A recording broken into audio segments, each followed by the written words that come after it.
Bonjour, mon nom est Guillaume Dalpé et moi et mon collègue Félix Campbell allons vous parler du béton autoplaçant. D'abord, quelle est sa composition?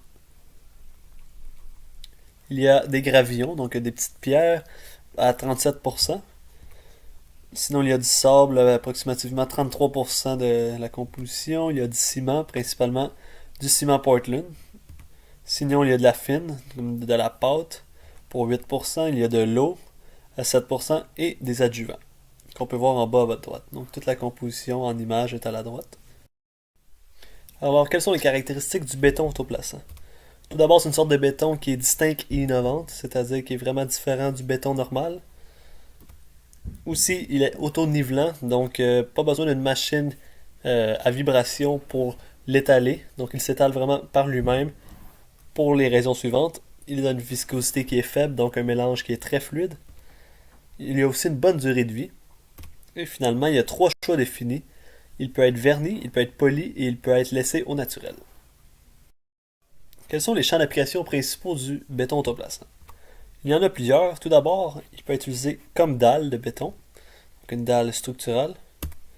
Ça peut être aussi utilisé comme un radier, en plancher chauffant, en poteau, poutre et voile, fondation superficielle, donc des fondations qui sont au-dessus du niveau de sol. Et finalement, il peut être utilisé comme un élément esthétique dans un bâtiment, comme nous pouvons voir dans l'image à la droite, en bas, où on voit la façade du Simons des Galeries d'Anjou. Donc, c'est vraiment une fonction simplement esthétique. Il n'y a pas de fonction structurelle ici. Et ça donne vraiment un beau résultat. Quels sont les avantages du béton autoplaçant? Donc, comme je le disais plus tôt, il n'y a pas de vibration pour sa mise en place. Donc, moins de bruit sur le chantier, moins de machinerie. Aussi, il est facile et rapide de le mettre en œuvre. Il y a aussi une possibilité de forme complexe due au fait qu'il s'adapte à les différents coffrages de différentes formes. Il y a une bonne résistance au gel-dégel, donc c'est parfait pour le climat au Québec. Une forte résistance de liaisonnement. Et comme je le disais plus tôt, il y a un fini esthétique de haute qualité. Donc au naturel, il paraît très bien aussi. Alors pour les inconvénients du béton autoplaçant, il y en a quelques-uns. Tout d'abord, le temps de séchage est plus élevé que du béton ordinaire. Cela est dû au fait qu'il est plus visqueux et plus liquide que le béton ordinaire. Donc ça nécessite plus de temps à sécher. Sinon, il ne convient pas à tous les types de chantiers. Il ne convient pas non plus à tous les types de coffrages. Donc des coffrages en pente, puisqu'il est visqueux, il descendra, il va couler, il ne restera pas en haut. Tandis que le béton ordinaire va s'accrocher à la surface rugueuse où il est appliqué. Il y a aussi des risques de fissures et d'effritement avec le temps, mais ça vient avec tous les types de béton. Et là, c'est une sorte de béton qui est plus dispendieuse que le béton ordinaire. Donc ça peut être un désavantage pour certains, mais le résultat en vaut la peine. Maintenant, pourquoi le béton autoplaçant est-il si innovateur et différent? D'abord, il comble les exigences techniques et esthétiques des maîtres d'ouvrage, des maîtres d'œuvre et des architectes davantage que le béton ordinaire. Aussi, il comble les contraintes économiques des entreprises en améliorant la productivité des chantiers, en augmentant les cadences de production, suppression des opérations qui sont coûteuses en main-d'œuvre, par exemple la vibration et le racréage que nécessite le béton ordinaire. Donc, on sauve des coûts. Et aussi, on comble des exigences environnementales en réduisant le bruit sur le chantier, donc moins de pollution sonore. Cela fait en sorte qu'il y a une meilleure sécurité des travailleurs sur le chantier par le fait qu'il y a moins de bruit.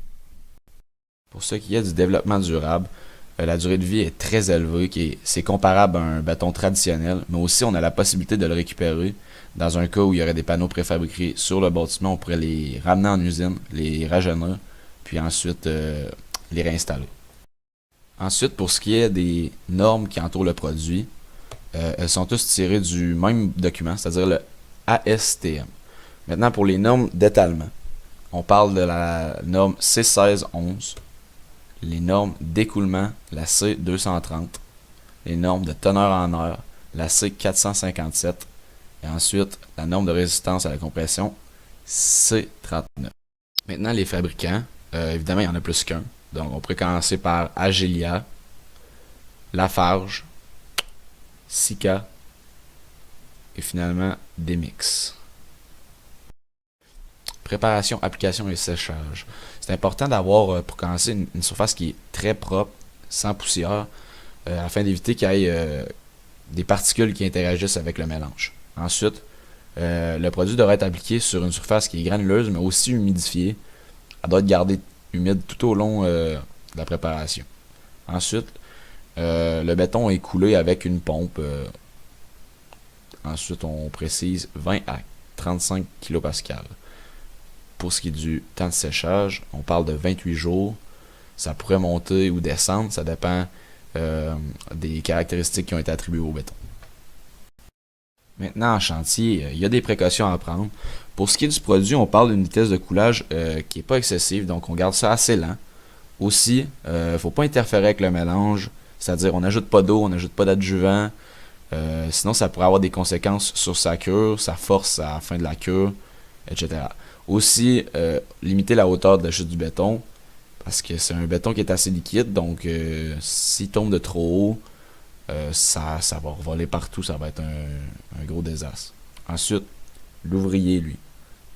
On évite les contacts avec la peau, mais si ça arrive, c'est important de bien se laver les mains après. Aussi, on évite de manger, de boire ou de fumer en manipulant le produit, donc on se tient loin. Et ensuite, comme d'habitude sur n'importe quel chantier, il y a des équipements de protection à garder. Porter des gants, on parle de lunettes, mais aussi des vêtements adéquats durant la cure et la coule. Maintenant, un petit détail technique. Il existe un test, ça s'appelle le test du cône d'Adam.